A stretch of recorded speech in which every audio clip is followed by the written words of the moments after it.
It's week 2 of Sctv with Ethan Humble, Sophie, Reese, Katie Burns, Aaron Wilkins, Dylan McChesney, Will Kopp, and Sam Hying. Good evening, and welcome back to Sctv, Simpson College's first student-run weekly newscast. I'm Ethan Humble. And I'm Sophie Reese. Thanks for joining us. It's now been a week since President Marcia Kelleher announced she got engaged to be married and will be retiring at some point this calendar year.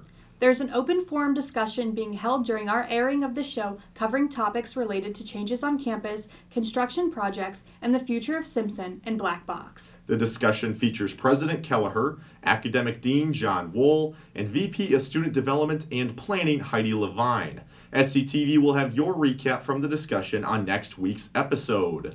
Some pretty major changes are being discussed. As we know, there have been some changes in athletics this year as well. With the gymnastics and wrestling programs expanding and no new facilities to accommodate them, a few of the existing sports are bearing the brunt of the lack of space. Our Katie Burns has more on the changes to how Cowles Fieldhouse is being used. With the new renovations happening here on campus, there are many highs when it comes to the athletic programs, such as new facilities, new equipment, and new sports. But there are some negatives when it comes to the new plan, such as gym space, sports not being able to practice certain times, and the gym being full 24/7. Overall, they're good. Adding a lot of new sports and opportunities at Simpson, but at the same time, causing a lot of challenges for the teams that are already here. Simpson's kind of falling behind in ways of indoor facilities compared to other conference schools and other schools in the area. Well, it's just fullness of the gym. Just like right now, we're as individuals are trying to go in there and throw and hit and stuff, and with basketball practicing in there, and then you have track in there now as well. Women's basketball, there's just a bunch of sports trying to use it at one time, so we're all just kind of piggybacking off each other and trying to get in when we can. I think the thought process of this new renovation was needed because we're having those new sports, but we're landlocked, and so we don't really have the opportunity to be able to cater to everything, and we're trying to utilize every inch of space that we have. With the wrestling room being moved up to Hopper, intramurals have been impacted by the change of the facility they used most. We've had to adjust for space and for some of our events, and Hopper was an ideal space for a lot of our events, such as dodgeball and soccer, so we could contain the balls flying everywhere and just keeping it a closer space, smaller gym. Along with the renovations happening in Cowles, athletes have been realizing there are some lows when it comes to the new floor and the glossy texture they have to deal with. Just Cowles alone with the new floor, we have to do different, like our whole practices and stuff, because we have to use softer balls, and our whole practice has to be managed because of the new floor and stuff like that. On the tennis side, the athletes seem most frustrated when it comes to the size of the space that they are able to use. As you can see, there's usually only 2 to 3 lines on the courts, and with the addition of gymnastics, we're down to 1 court now. Add in this divider, it kind of limits our capability and opportunity to, even practice. Henry also mentioned that the first practice on Monday consisted of the net not even being able to fit in between the space they are provided. Even though athletics is limited on space, the athletic department has been keeping in touch with intramurals and teams to figure out schedules for the upcoming seasons. Adjusting the timing of our schedule, and we thought we might have to do that more this semester, but it has worked out right now with our intramural basketball season happening at this time. There's some days where we're practicing at noon, 2 o'clock, and there's some days where we're not practicing until 8 at night when everyone's out. So it's just all around, just trying to work off everything. Especially on the weekends, especially when women's basketball or men's basketball is here, we don't have practice at all that day.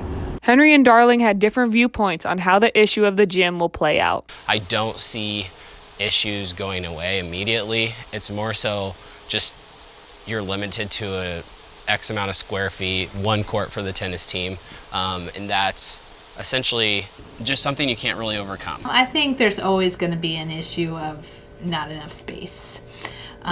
For each athletic team to compete and practice to their full capability, I think that's always going to be an issue, even with our new facilities, because We didn't really gain space, we just improved the space. We are all learning how to work together on that, which has been really great, and I think that will help solve some of those issues. For Sctv, Katie Burns. Another frustration students have been running into is taking place right on their laptops. Students are being asked to change their passwords for one login to meet the 16-character minimum requirement. The good news is that students will not need to change their passwords again unless their accounts become compromised.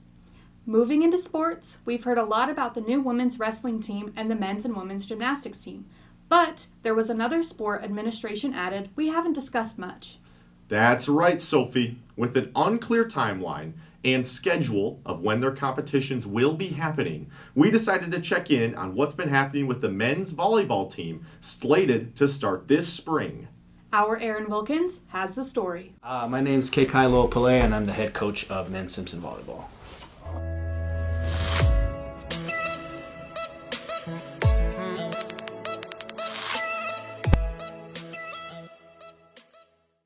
Men's volleyball is one of the few teams that have been added to the Simpson athletic program this year. There have been rumors going around that they may not have a season due to the small number of kids on the team. Coach KK and Marty Bell tell us otherwise, that there will be a season this year. Yeah, they've picked up a couple guys, and we've got a big class coming in for next year. You only need 6 to play, and I think we just got to shape competitions accordingly to give them downtime and whatnot. And I know Coach has got a pretty good handle on that. And down the road, we're looking for conference affiliation for the program. So Coach is putting together a pretty good schedule, and I think it's going to be over the next couple months, but we'll get a good first year level of competition for sure. Marty Bell is super excited and has high hopes for the Simpson men's volleyball team this year. Coach KK Poulet, who is also the women's volleyball coach, tells us a little bit about what he expects to see from the team this year. We've got a few scrimmages set up with Graceland University, Grandview University. Overall goal is I want to be a very competitive program and getting guys to come here. Now we're not necessarily facing that obstacle anymore recruiting for 24, as we've got, like I said, 30 to 40 guys in the hopper, 2 commits already, and we've got a bunch of visits lined up here for the next couple months. The excitement will be easy to latch onto if you're coming out to support our games. We'd love to have you. Simpson student body is excited to see where the team goes this year. Reporting for SCTV News, this is Aaron Wilkins. Aaron reports 9 men are practicing right now, with a few more expected to join the team from other sports. From setting and spiking, now to pitching and hitting, star baseball player Brady Held is back for a 5th year at Simpson. Just last year, Held had big plans of playing at a higher level, but a torn labrum in his throwing shoulder got in the way. With the injury, he'll now be returning to the Storm this spring. Our Joel Sampson caught up with the two-way player. Simpson Baseball's Brady Held was awarded with the honors of preseason All-American this past week.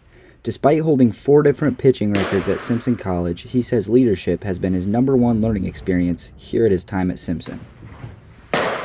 How to be a really good teammate and a good leader. I know that's become underrated, and I know it's what a lot of coaches, quote-unquote, look for, and it's not exactly something you can train, but I think I've become a better leader and a better person because of my time here at Simpson. Held's father also played baseball at Simpson. He says it means a lot to him to continue that legacy. Yeah, it definitely does. So my dad's team, they were called the Red Shoe Gang. So they still have a group chat to this day. And every time we play, they always text in the group chat, hey, how's Brady feeling, all this stuff. And I get texts from them too about, hey, great job today, stuff like that. And it means the world to me that the alumni from, God knows, 30 years ago, still watching and still keeping up and asking how I'm doing and all that stuff, it means the world to me. Brady isn't worried about anything but playing the game. He hasn't concerned himself with any accolades. I just want to play baseball, man. Accolades are what they are, the preseason, all that stuff. I'm grateful for it always, but truthfully, I want to be healthy and play the best baseball I can and just have fun doing it. Held's baseball aspirations don't end at Simpson. He wishes to continue to play when he leaves here. I'm going to try to play baseball as long as I can, ride it out as long as I can. If that doesn't work, probably turn to coaching or working in a front office somewhere, try to get a sales job. Held says the baseball team's goal this season is to make the ARC tournament. Make the ARC tournament. I mean, that's the goal every year. That's going to continue to be the goal every year. We're going to strive to get that, and I think it's realistic, especially with the guys we have, a lot of new guys, a lot of guys coming back too. I think that should be everyone's goal. I want to be remembered as a leader. Records are records. It is what it is. If I have them, I do. If I don't, it is what it is. But I want to be remembered as the guy that carried his team along to win rather than anything else. And people need to understand that it's not just this. It's not just the 4 years. It's everything past that. You're building something here, and it's just going to carry on through that. And that's what Simpson's all about, and that's what our baseball team is all about. To be able to pitch and hit as well as he does, simply incredible. He took inspiration from Barstool Sports' Dave Portnoy's infamous pizza reviews, and he's got our light segment this week. Here's Dylan McChesney in Kent Campus Center and Pfieffer Dining Hall interviewing students about their thoughts on Monday's food options. Well, thank you there, Ethan. Today I visited Pfieffer and Subconnection and got students' opinions about the meals on campus. And you may be in it. Let's get to the video. That is good. Right there, Subconnect. For lunch today, I have a Lunchable and then some mandarin oranges and a banana. I wasn't terribly hungry today, so that's why I got the Lunchable versus other options here. I'll have to give it a 5 out of 10. They're not my favorite. Okay, because the chicken sauce. Take a bite. The best thing on the menu, hands down, mozzarella sticks. Overall, I'd say the sandwich is a good 8.7. And then I would say the mac and cheese is always a 10 out of 10. Dog shit. Tastes like dog table on a stale bun with some plastic cheese. Rough review. Rough review.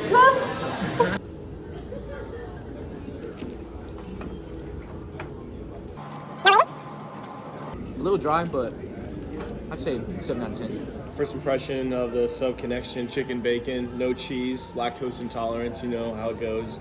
I'm going to give this a solid 8.7 out of 10 today. Would bump it up if there's some barbecue sauce today, but loving the veggies that are on it. I'm a usual guest here at Pfieffer, and I will say today was a fabulous day. Had some buffalo chicken. It was pretty splendid. Phenomenal. That's it? Yeah, I mean, what do you want? Tenders are where it's at. Five has really stepped his game up. I'm very passionate about my smoothies, though. You take another look at those. A lot of people say they're absolutely rancid and disgusting. May look that way, but my goodness, when you get the frozen yogurt on there, it looks incredible, Mr. McChesney. Not sure about your concoction of a smoothie there, Ethan, but Fife really did hit the spot today with those tendies.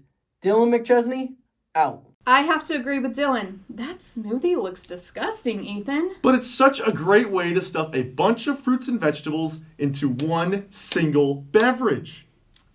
Whatever you say. Intramural basketball season is in full swing. It sure is. Our Will Kopp's first Sctv story took him to Cowles for a co-ed basketball showdown. Here he is. Welcome to Cowles Fieldhouse tonight. We've got the Whites versus the Reds in some good old co-ed intramural basketball. Trey drives in and puts it up off the woodwork and it goes in. What a shot from the lad. A great tackle inside the paint from Haley Cowles, and she takes it from one end of the court all the way down to the other and puts it up. Will it go in? Yes, it does. What a layup from Haley as she celebrates on the way back. Some great ball movement from the red team, and Aaron Price takes it from downtown and it goes in. What a shot. But Trey Teskey answers right back and puts a dagger right into the hoop. Take that, red team. At half, the red team is up 16-15. We have Trey Teskey driving down the court, giving it off to Haley Cowles, and she tries to put it up, and she puts it up again. And again. And she tries it again. Bella comes in and tries to play some defense here, and the red team's won the ball back. Unfortunately, they've gone coast to coast with it as well. What a layup by Bella. We've got some great footwork here from Macy as she puts it up and gets the layup. What a shot from Macy. We've got the white team with the ball again, and they find Eli outside of the paint, and he finds it outside the three-point line. If you think Trey's going for the bucket, think again. He passes it to Casey, and she finishes it off. What a great sight of teamwork right there. Bailey puts in a crunching tackle here and wins the ball back. She takes it outside, tries to pump fake it up, and again, and she finds Eli out in the middle of the court, and he puts it up. Strictly business for this man here. Haley does not mess around on defense. She's got the ball at one end of the court and takes it all the way to the other and puts up the layup. Can she do it? Yes, she can. She finally redeemed herself. Macy's stuck in the corner. She finds a pass through someone's legs and puts it into Trey for the easy bucket. I'm here with Haley Cowles, and they just had a crazy intramural basketball game. It was a comeback for the century. How did it feel coming back in the second half there? It honestly felt amazing. We had to put sweat, tears into that game. We hustled and outworked both the men and women. Right on. How did you feel coming back in the second half there? We just knew that if we could get our girls to hustle up and down the floor, we knew that the boys would literally be able to do nothing about it. So we really put a pep in the step during halftime, had a little halftime prep, and got those girls going. Right on. And then how often do you guys practice? Never. All right. That's what champion teams are made out of. You heard it here first, folks. This is Will Kopp with Sctv. Blue ballers on three! 1, 2, 3! Blue ballers! And just so all you viewers know, Will is not in fact British. Well, we featured the men's gymnastics team a while back. Now it's time for the women's turn in the spotlight. Our Sam Hying has the feature on the team.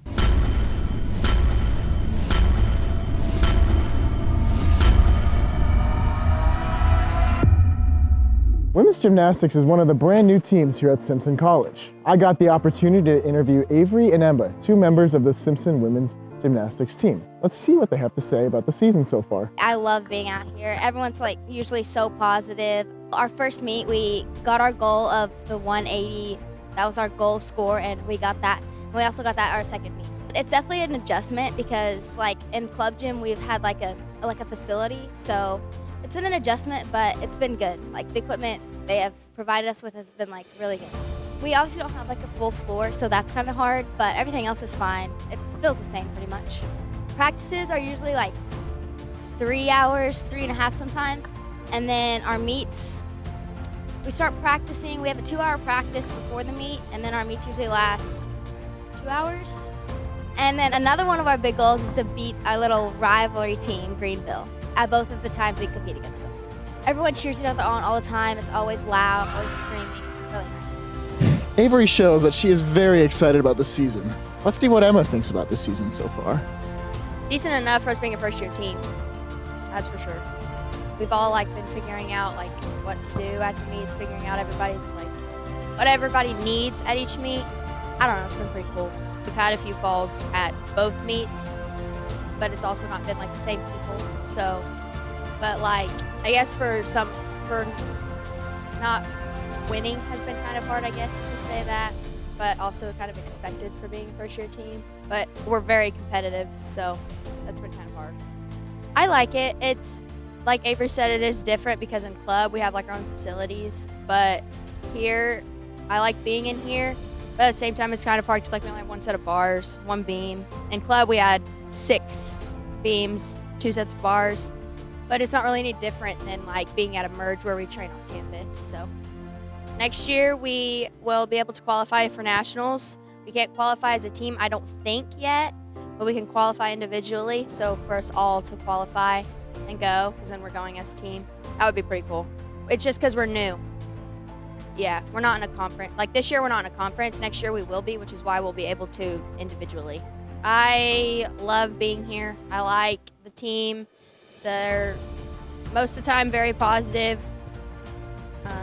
They cheer each other on all the time, even if somebody's having a bad day. Normally they're still cheering each other on. It's definitely what we've wanted it to be, and it's coming to life, what we plan on making the team. So our double dual meet, guys, girls, Greenville, February 11th, here. We should be there. And then the next weekend, we compete against Alaska, also here. You should come to that too. So everyone should come support us here versus Greenville. It's a dual meet. It's going to be fun. Simpson College is very excited to have a new gymnastics team here on campus.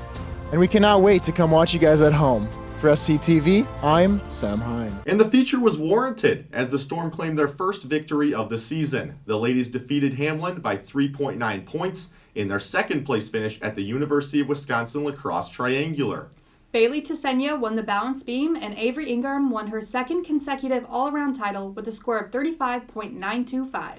The men's team traveled to Annapolis, Maryland to compete against Ohio State, Penn State, William & Mary, and Springfield at the Navy Open.